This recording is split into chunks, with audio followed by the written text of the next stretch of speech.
Tecnología es una manera de catch up y hacernos vida más fácil y protegernos mejor. Esta é a prova também agora aqui pela qual está boa cobertura de seguro. Algo pensado em fim de semana e bloquear a garantia de viagem? Não.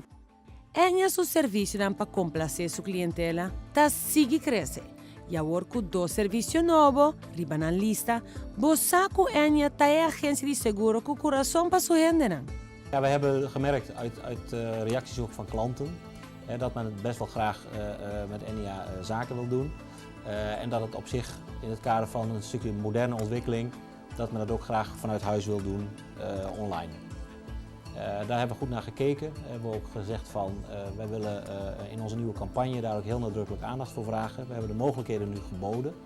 Dat mensen ook via thuis achter de computer gewoon makkelijk hun verzekeringen kunnen regelen. Dus wil men een nieuwe brandverzekering sluiten, willen ze een nieuwe autoverzekering sluiten, willen ze een reisverzekering sluiten, thuis achter de computer, dan kan dat bij Enya inmiddels dus online. Hasta pedaina di más chiquito.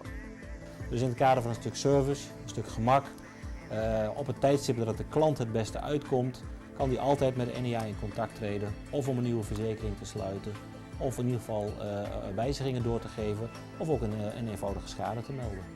Nou, we hebben, kijk, stel dat er een inbraakschade is bij iemand, dat gebeurt ook hier op Aruba nog wel eens. Op zich een heel vervelend iets, maar als dat bijvoorbeeld 's avonds of in het weekend wordt geconstateerd, ja, dan is ons kantoor gesloten. Mensen willen dan toch graag snel aan de verzekeraar kenbaar maken dat er een schade is geweest. Dan kan men naar www.enya.com. Je zoekt naar schade melden als thema op de website van Enya. En dan krijg je allerlei vragen die je kunt beantwoorden. Die vul je gewoon in. Je stuurt het digitaal naar ons toe. Wij krijgen het hier bij de schadeafdeling binnen.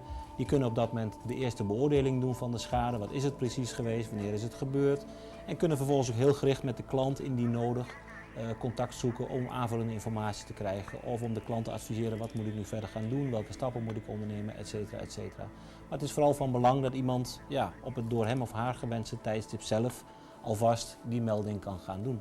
Er zijn maar een paar vragen die moeten worden beantwoord, staan keurig op het scherm die je op dat moment ziet. En dan is in ieder geval de eerste informatie is bij Enya bekend om de schade in behandeling te kunnen nemen. E depois de dia de trabalho, já acaba por conta com uma resposta de experto de Enya. Een andere wens die we van klanten heel erg vaak horen, heeft te maken met het betalen van de premies. Wij snappen dat zeker ook in deze tijden het in één keer moeten betalen van je verzekeringspremies, dat het vaak een behoorlijke financiële aanslag is op je budget voor die maand. En vandaar dat wij voor die klanten die daar behoefte aan hebben, inmiddels ook de mogelijkheid hebben opengesteld om de verzekeringspremies in termijnen te betalen. De klant kan ervoor kiezen om het per half jaar, per kwartaal of per maand te willen gaan betalen. Daar zal hij dan met ons afspraken over moeten maken. Maar de mogelijkheid is gecreëerd, is geopend om het op een andere manier dan 1 keer per jaar te betalen. Wil een klant het gewoon 1 keer per jaar blijven betalen, kan dat natuurlijk ook. Maar we hebben als extra service daaraan toegevoegd dat het ook wat gespreider kan door het jaar heen. Enya está situada na Yeye Ruskin Boulevard G6 of visita Enya riba na website enya.com voor de comodidade de vostro cantor of hogar.